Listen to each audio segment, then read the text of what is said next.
Sir, আপনার কাছে আমার একটা প্রশ্ন হচ্ছে যে জেন জি আসলে কি?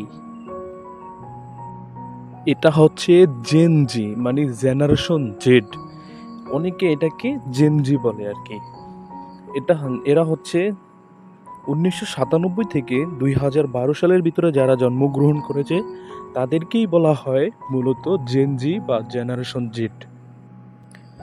স্যার, এই যে জেনারেশন জেড, এই আন্দোলনকে ঘিরে এদেরকে নিয়ে বহুত আলোচনা হচ্ছে বিভিন্ন সোশ্যাল মিডিয়াগুলোতে।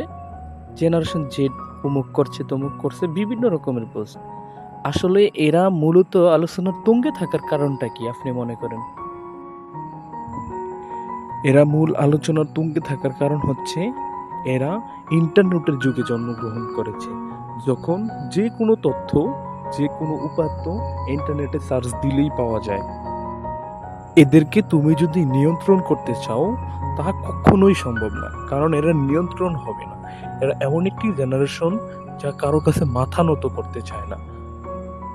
এদের সাথে তুমি যদি আলোচনার মাধ্যমে যাও, দেখবে এরা ভদ্র একটি জেনারেশন।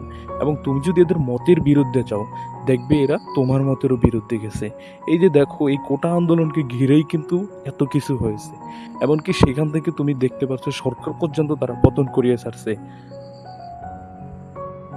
একটা কথা মনে রাখবে সব সময়, জেনারেশন জেড এরা কখনো কারো কাছে মাথা নত করে না, সেটা হোক যে কোনো কিছু, হোক না সেটা আন্দোলন কিংবা অন্য কোনো কিছু।